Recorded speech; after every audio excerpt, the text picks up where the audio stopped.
Salut à toi et bienvenue à nouveau sur ma chaîne YouTube. Alors j'espère que tu vas très bien. Aujourd'hui on se retrouve pour une nouvelle thématique. Comment trouver les clients lorsqu'on fait dans le business en ligne? Comment trouver ses premiers clients? Tu fais partie des personnes qui se sont lancées dans le business en ligne et ça tarde à décoller, tu n'arrives pas à avoir les premiers clients, tu n'as toujours pas les clients malgré tous les efforts que tu fais. Il y a sûrement un problème. Tu fais sûrement mal quelque part, il y a sûrement quelque chose que tu ne fais pas ou alors il y a quelque chose que tu fais de manière pas correcte. Il y a quelque chose que tu ne fais pas correctement. Donc aujourd'hui, on va en parler. Mais avant de commencer, j'aimerais me présenter de manière brève. Alors moi, c'est Carla, je suis beautypreneur, entrepreneur dans le secteur de la beauté. J'ai mis sur pied ma marque de cosmétiques que je commercialise sur ma boutique en ligne, des glosses à lèvres fait maison, des rouges à lèvres et des accessoires beauté.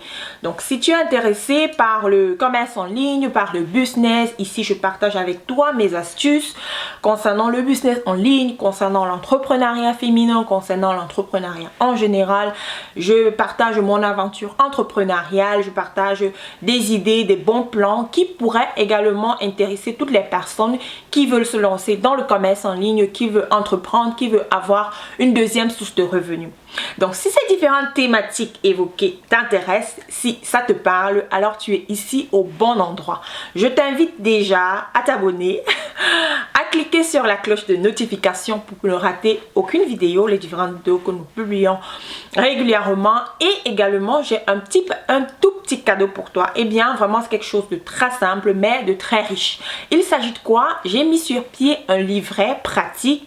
Comment démarrer dans le business en ligne? Tout simplement parce que je me suis rendu compte qu'il y a beaucoup de personnes qui entendent parler de manière vraiment vague du business en ligne. Qu'est-ce que c'est le commerce en ligne? Comment démarrer? Et puis c'est beaucoup d'informations à la fois. Mais ils n'ont aucune idée, aucune notion vraiment très basique, vraiment terre à terre de ce que c'est que le commerce en ligne. Et dans ce livret pratique, crois-moi, tu trouves vraiment les informations qui vont t'aider. Les informations qui vont te permettre déjà de visualiser et de comprendre ce que c'est que le business en ligne. Sur quelle plateforme tu peux pratiquer sur quelle plateforme tu peux pratiquer cette activité, comment tu peux t'y prendre, comment tu peux faire pour trouver des fournisseurs, des termes qui te permettent de comprendre lorsqu'on parle, c'est-à-dire que le jargon du commerce en ligne, tout est expliqué de manière vraiment basique, de manière très simple dans ce livret. Donc si ça t'intéresse, je t'invite à cliquer sur le lien en bas, t'enregistrer et tu recevras ton livret qui est vraiment facile à lire en 10, 20, 30 minutes maximum. Vraiment, tu as fini de lire le livret et tu auras des informations clés qui vont te permettre d'avoir déjà une idée basique sur le commerce en ligne et de pouvoir te lancer parce que tu seras aguerri avec des informations que tu vas trouver dans ce livret. Voilà. Donc si ça t'intéresse, n'hésite pas, clique sur le lien et tu recevras ton livret dans les minutes qui suivent. Donc, concernant la thématique du jour, nous allons parler comment trouver les clients lorsqu'on fait dans le business en ligne.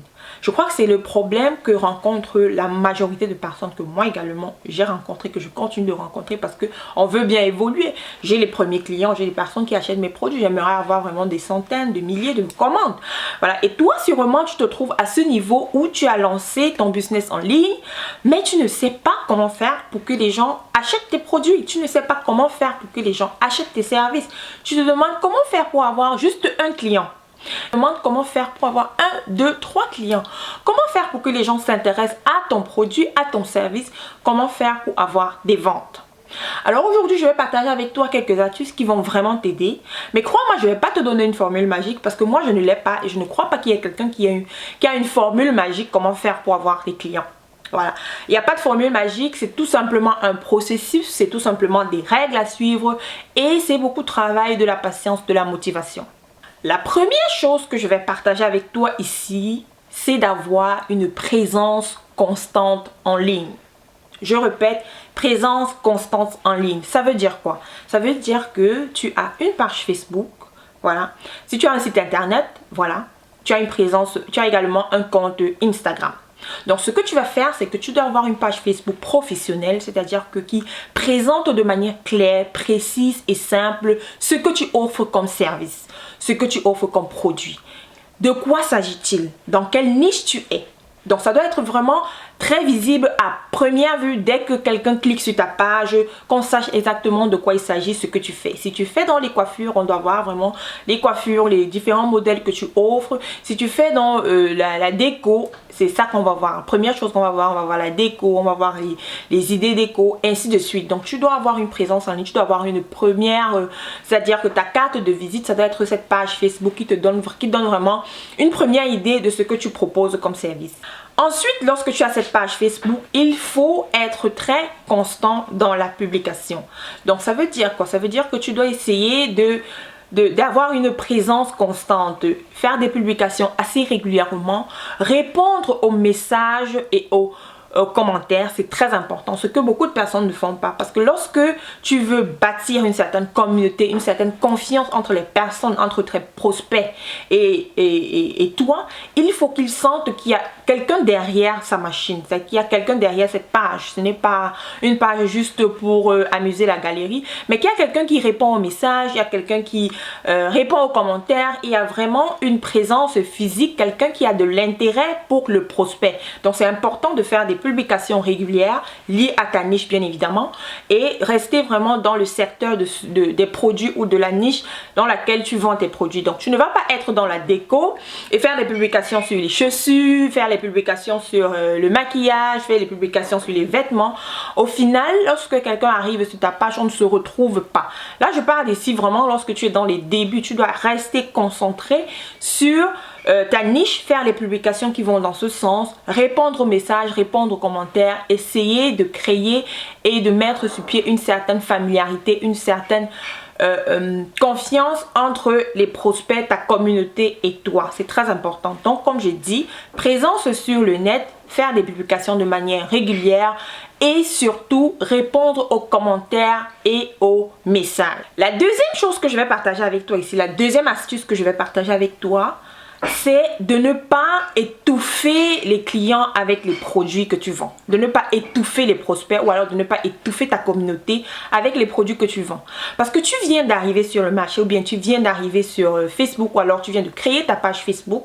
Ce que tu devrais faire par contre, c'est de partager des astuces, de partager les bons plans, de donner des conseils dans le sens de ta niche. C'est-à-dire que si tu es dans la déco, tu vas montrer comment faire une décoration pour anniversaire, comment faire une décoration à petit budget. Si tu es dans le maquillage, tu vas montrer comment tu fais des astuces, c'est-à-dire que les astuces différentes des autres de ce que les autres ont l'habitude de voir. Soit toi, fais ce que tu aimes faire, ce que tu as l'habitude de faire et à travers tes vidéos, à travers tes astuces, à travers tes publications, il y a des personnes qui vont se reconnaître et qui vont comprendre en fait le langage dans lequel tu communiques, qui vont se retrouver dans ça, qui vont se dire ok mais tiens c'est intéressant, voilà elle montre peut-être, je n'avais pas vu qu'il y a une façon de faire ça, je savais pas qu'il y a une façon de faire ça différemment, juste tout simplement parce que tu apportes ta touche, tu apportes quelque chose de différent, tu partages tes astuces, tu partages des bons plans et ça va attirer de l'intérêt et c'est ça en fait le secret. Il faut que tu attires de l'intérêt lorsqu'on regarde ta publication, lorsqu'on regarde tes vidéos, non pas que tu viens directement vendre le produit, tiens pour celles qui font les anniversaires je fais les décorations, bon c'est trop vague, tout le monde le fait, mais tu dis comment faire les ballons par exemple, comment faire une déco avec petit budget, comment faire ci, comment faire ça. Donc c'est à toi de trouver dans ta niche quelles sont les petites astuces que tu peux partager au quotidien de manière régulière avec les personnes qui te suivent, avec les personnes qui aimeraient te suivre, de telle sorte que les personnes soient engagées, que les personnes se retrouvent dans ça, que les personnes trouvent de l'intérêt, que les personnes aient envie de cliquer, de commenter, de partager. Et ainsi, ta communauté va grandir petit à petit. Et à un moment, il y a des personnes qui vont se demander, mais tiens, comment je fais pour avoir tel produit? Tu peux répondre en commentaire, voilà, moi je propose ce produit à tel prix pour les personnes qui aimeraient avoir les prestations de ci ou ça, moi je propose et ainsi de suite. Et c'est comme ça que tu amènes le client à s'intéresser au produit ou au service que tu offres. Je ne sais pas si on se comprend. Donc à première vue, c'est vraiment étouffé, alors c'est tellement... je prends un exemple banal, c'est un peu comme si un homme drague une femme, voilà, et il rencontre la femme. Un monsieur, il veut draguer une femme, il rencontre la femme dans la rue et directement il lui donne son numéro de téléphone, il dit je veux te draguer, je veux que tu sois ma femme. Mais c'est clair qu'elle va prendre ses jambes à son cou, elle va s'en aller, elle va, mais celui-là il délire. Pourtant, Tu peux commencer par lui dire qu'elle est belle, pour lui dire qu'elle a une belle coiffure. Tu peux de temps en temps lui faire des compliments, et ainsi de suite. C'est-à-dire que l'amener à s'intéresser à toi. Et au fil du temps et avec l'évolution des choses, elle pourra peut-être te donner son numéro de téléphone et vous pourrez peut-être sortir pour un café, ainsi de suite. Donc c'est un processus qui prend du temps, mais il faut rester assez régulier, assez constant et ne pas se décourager, parce que tes premières publications, je te le dis déjà, tu n'auras peut-être pas de like, tu n'auras pas de commentaires, tu n'auras pas de partage. C'est normal, c'est clair. De nos jours, tout le monde est sur Facebook. Ça pilule de partout, les commentaires, les publications, les gens sont vraiment étouffés de tout. Donc il faut aller un peu au-dessus, apporter de la qualité, sortir du lot pour donner envie vraiment de s'intéresser à ce que tu proposes. Donc comme j'ai dit, vraiment travailler, rester patient, bâtir une communauté, bâtir une confiance entre ta communauté et toi. Et ça se fait dans le travail, dans la constance. Et ne présente pas à première vue, dès les premières publications, que tu vends tel produit. Voilà. La troisième astuce que j'aimerais partager avec toi ici, et c'est ce que je dis dans la majorité de mes publications, de mes vidéos, il faut rester patient, motivé, constant et travailler. Je m'explique. Lorsque tu te lèves le matin où tu te dis, bon voilà, j'aimerais à la fin du mois avoir peut-être 100 abonnés. Et tu te dis, comment je fais pour avoir les 100 abonnés à la fin du mois? Donc tu commences par te dire, ok, je dois faire des publications. Je dois faire des publications instructives, je dois faire des publications qualitatives, c'est-à-dire que qui apportent une plus-value, qui apportent de la valeur aux personnes qui vont regarder. Comment je fais pour avoir cette publication? Tu fais des recherches sur ta niche, tu fais des recherches sur des informations que tu aimerais véhiculer et tu fais donc des publications de manière régulière. Ça, c'est le travail constant. Ça, tu vas le faire de manière constante. Ensuite, tu te dis, si aujourd'hui, je n'ai pas un like, je n'ai pas 2 likes, je n'ai pas 3 likes, c'est pas grave, c'est pas la fin du monde. Rassure-toi, tu n'as peut-être pas de like, mais il y a des personnes qui regardent ta vidéo. Et si tu as une page Facebook, tu dois te rendre compte que lorsque tu regardes tes statistiques, Facebook te montre le nombre de personnes qui ont vu ta vidéo ou ta publication, même si tu n'as pas liké. Il y a toujours un nombre de personnes qui a vu. Ça peut être 100, ça peut être 200, juste pour te dire que même si tu n'as pas de likes, il y a des personnes qui te regardent, il y a des personnes qui voient tes publications et continuent de travailler. Donc ne te fie pas aux likes, aux commentaires et tout ça et ça te décourage. Non, non, non, non. Tu devras juste continuer de travailler, tu devras continuer de faire des publications, tu devras continuer d'offrir de la valeur, créer du contenu. Et un jour, tu verras les résultats. Donc, ne pas se décourager, rester motivé, travailler. La patience, ça va dans le même sens. C'est-à-dire que même s'il n'y a pas de like, il n'y a pas de commentaire, il n'y a pas de partage, ça ne veut pas dire que ta publication n'est pas vue. Ça veut dire que ça n'apporte pas encore l'intérêt que ça devrait apporter. Ou alors pas encore au niveau que ça devrait. Mais ça ne passe pas inaperçu. Voilà, juste pour te dire que ta publication ne passe pas inaperçue, continue de travailler, n'abandonne pas. Et après plusieurs semaines, plusieurs mois, tu verras que, voilà, tu verras qu'il y a des personnes qui vont s'intéresser, qui vont liker, qui vont commenter, qui vont partager et qui vont même te demander s'il y a la possibilité d'acheter ces produits chez toi. Comme ça, même si tu n'as pas encore proposé, franchement, ils vont te demander est-ce que tu vends ça, est-ce que tu proposes ça, est-ce que, simplement parce que tu leur as fait comprendre que voilà, tu t'y connais dans ce que tu proposes ou alors dans la thématique où tu t'y connais, voilà. Tu sais de quoi tu parles, tu peux leur apporter une certaine plus-value, tu peux leur apporter répondre à leurs questions et tu peux apporter des solutions à leurs problématiques. Donc voilà. La dernière chose que je vais partager avec toi ici, c'est de booster la publication. Mais je le dis en dernier lieu parce que ce n'est pas la solution la plus adéquate, tout simplement parce que ça te... tu perds de l'argent. Tu perds de l'argent. Facebook va te prendre le maximum d'argent possible pour montrer ta publication aux personnes et ce n'est pas sûr que tu auras un retour sur investissement. Beaucoup de personnes font cette erreur. Tu viens d'arriver, tu sors de nulle part et tu mets beaucoup d'argent dans la publicité Facebook et au final tu n'as pas de retour. En fait, tu n'as pas le retour escompté ou alors tu n'as pas les résultats attendus, tout simplement parce que les gens ne te connaissent pas. Voilà, quelqu'un ne peut pas sortir de nulle part et il achète ton produit. Tu ne peux pas sortir de nulle part et on achète ton produit. À moins que ce soit le produit, vraiment le meilleur produit du monde qu'on ait jamais vu, qui résout un problème vraiment de ouf. Là, tu es sûr qu'on va acheter. Mais si c'est un produit qu'on a l'habitude de voir, un truc standard, c'est des trucs que on voit un peu partout, sur toutes les publications, sur toutes les vidéos Facebook, ce sera difficile que Facebook montre tes produits, ton service ou ton produit aux personnes et que directement tu aies des ventes. Parce que la concurrence, elle est rude. Il y a des personnes qui payent vraiment beaucoup d'argent pour que Facebook montre leur publicité aux potentiels clients.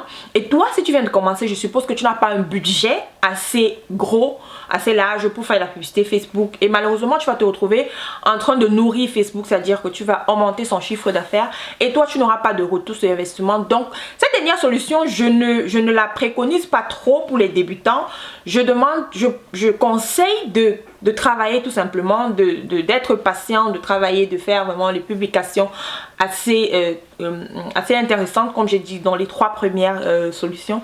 Et maintenant, si tu veux te lancer dans la publicité Facebook, voilà, tu peux aussi ajouter cette option, faire la publicité Facebook, mais je te garantis déjà que les résultats ne seront pas aussi satisfaisants que tu le penses. Donc, ne te fie pas à tout ce que tu vois sur les réseaux sociaux. Je te le dis déjà d'avance, ne te fie pas.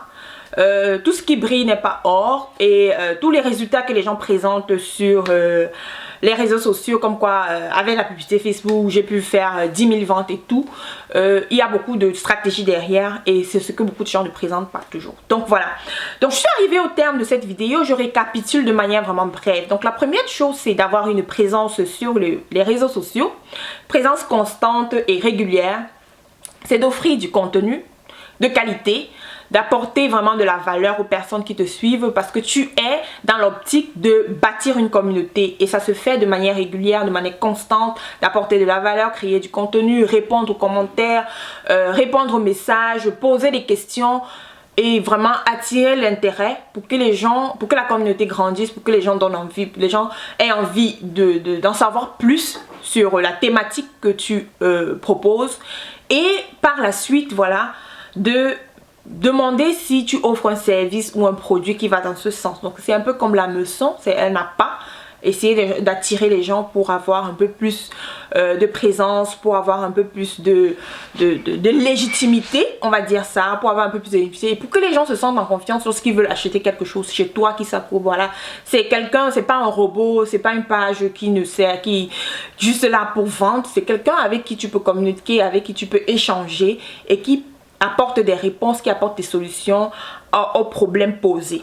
Donc la troisième chose, c'est la patience, le travail, la constance, la régularité et ne pas se décourager, la motivation, parce qu'il y a toujours quelqu'un qui regarde ta vidéo, même si tu ne le vois pas, même si tu n'as pas de like. Il y a toujours quelqu'un qui regarde, qui clique tes publications, qui regarde, même s'il n'y a pas de like. Voilà. Et pour finir, booster la publication Facebook. Booster la publication Facebook. Ce que j'aimerais ajouter en ce qui concerne booster la publication Facebook, c'est il faut voir si la publication que tu as faite génère de l'intérêt, génère vraiment un certain intérêt. Là, ça montre que les gens peuvent regarder et là, ça peut être un indice que si tu boostes cette publication, tu peux avoir des résultats. Mais tu ne vas pas créer une publication comme ça et directement tu boostes. Là, Facebook va te sucer beaucoup d'argent et ce serait dommage pour un débutant. Nous sommes arrivés à la fin de cette vidéo. Si la thématique t'a intéressé, si les différentes astuces que j'ai partagées ici ont pu t'aider, dis-moi en commentaire, dis-moi ce que tu en penses. Si tu aimerais avoir plus de vidéos dans ce sens, n'hésite pas à me dire également en commentaire. Si tu aimerais te lancer dans le commerce en ligne et que tu as des questions, tu ne sais pas comment t'y prendre, voilà, je te laisse mon numéro de téléphone. Tu peux me passer un coup de fil ou bien tu peux m'écrire sur WhatsApp pour qu'ensemble on voit comment je peux t'apporter, de par mon expérience, t'apporter des éléments de réponse si tu es encore si tu te demandes comment faire pour t'y prendre et si tu as des questions. Voilà, n'hésite pas. Il y a mon adresse email, il y a également mon téléphone.